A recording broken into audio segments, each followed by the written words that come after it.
د نبی کریم صلی الله علیه وسلم مبارک صحابه دي د نبی کریم صلی الله علیه وسلم مبارک سره یوځای د سفر نه د یوې غزا نه واپس راځي په سفر او دې دوران کې یو اجنبي سړی میلاوي یو ناشنا کس او هغه د صحابو نه تپوس کوي چیرې زه مدینې منورې ته ځم تاسو ماته لږه لار وښایئ د مدینې منورې نو صحابه کرام ورته فرمایي چې مونږ ټول مدینې منورې ته روان یو مونږ سره شه نو که خیر په اسانۍ سره به مدینې منورې ته ورس بیا دې یو صحابي تپوس کوي د هغه مسافر نه د هغه اجنبي نه چې وروره ته مدینې منورې ته ځې په کوم غرض باندې روان یې هلته څه کوې ستا کار څه دی هغه مسافر هغه اجنبي هغه خپله اوښه باندې سور کس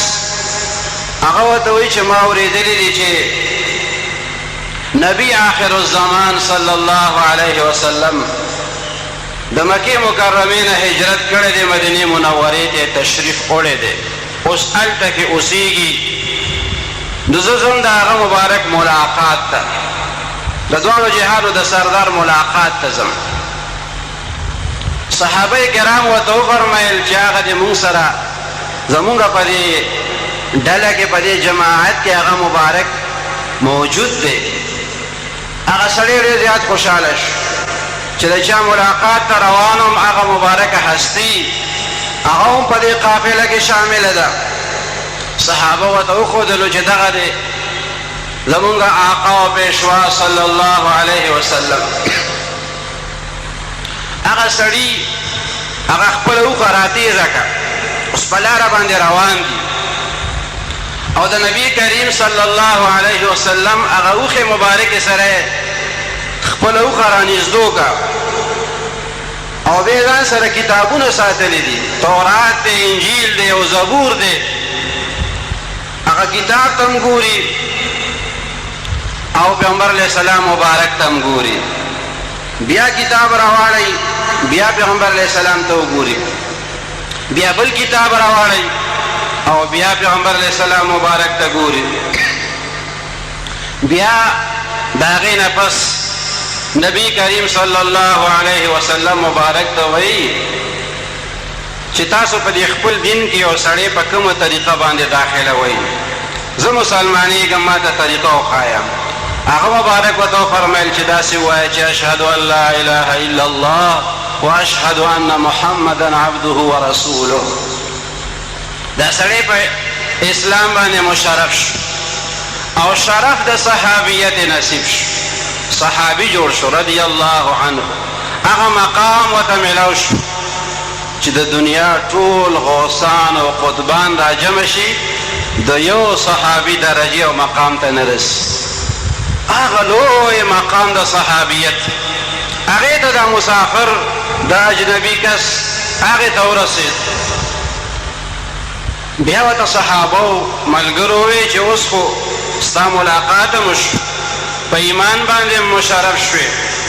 اوس دې څه خیال دی چې واپس یې او که نه مونږ سره سفر جاري ساتي دی وی نه زه تاسو سره ځم مدینې منورې ته چې هلته د اسلام تعلیمات زده کړم په دین باندې ځان پوه کړم او بیا که خیر خپل وطن ته لاړ شم او هلته د دین خدمت وکړم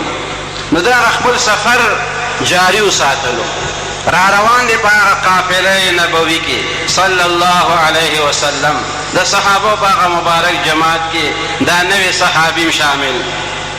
لږ مزل یې وکړو او د ده د اوښې خپه ونښته هغه اوښی را وغورځېده دیم را پرېوت دا صحابي را پرېوت او ګزار یې داسې وکړو چې دا سټې مات شو نو چې سټې مات شو صحابه کوز شو د خپلو سوالونه او د دواړو جهانو سردار مبارک رحمت للعالمین صلی الله علیه وسلم هغه مبارک دا خپل مسافر صحابي دا په خپله مبارکه غېږه کې ونیو په هغه مبارکه جولۍ کې یې ونیو نبی کریم صلی الله علیه وسلم مبارک ورسره داسې مینه کوي چې میندې هغسې مینه د خپلو بچو سره نشي کولی. یو ماشوم چې د خپلې مور په غېږ کې وي اوده کېږي او مور یې اوده کوي او په سر کې ورته داسې په مینه مینه باندې ګوتې وهي او خوشحالۍ یې او اوده کوي یې په داسې ترتیب باندې آقای دو جهان صلی الله علیه وسلم د هغه خپل مسافر صحابي په سر کې هغه خپل مبارک لاس وهي او مینه ورسره کوي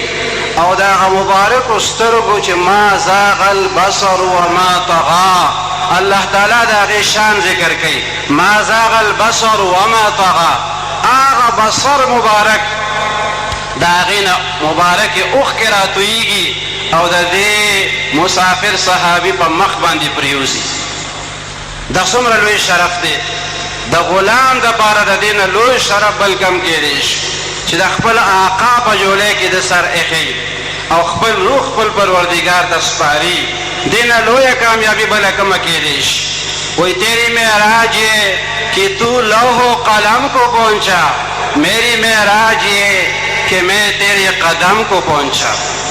یا رسول اللہ صلی اللہ علیہ وسلم تاسو ته خو الله تعالی ډېر څه درکړي دي. دا خو د شاعر خپل سوچ او فکر دی. صاحب د قصیدې بردې هغه فرمایي ومن علومک علم اللوح والقلم. اردو والا شاعر وایي تو لوح و قلم کو پہنچا او صاحب د قصیدې بردې وایي ومن علومک علم اللوح والقلم. هغه مبارکه هستی د هغه په هغه مبارکه جولۍ کې دا صحابي خپل اخري سلګۍ وایي او خپل روح خپل پروردګار ته سپاري. هغه مبارک نبی کریم صلی الله علیه وسلم هغه مبارک خپل صحابو ته دا خوشخبري وروله د دې اجنبي او د دې مسافر صحابي په باره کې چې ما د جنت هغه منظر وکتو چې په ټولو دروازو باندې کسان ولاړ دي او دته اوازونه کیږي چې په کومه دروازه دې خوښی په هغې باندې رادن نشي. لږ غوندې وخت کې په لږ ساعت کې دې سړي څومره لوی مقام حاصل کو. عمل قلیل و اجر کبیر. لږ عمل یې کړی او څومره لوی اجر ورته الله تعالی ورکو. د صحابیت هغه لوی شرف هغه ورته نصیب شو. نو ما دا عرض کولو چې عمل لږ عمل او اخلاص پکې ډېر. نو امام بخاري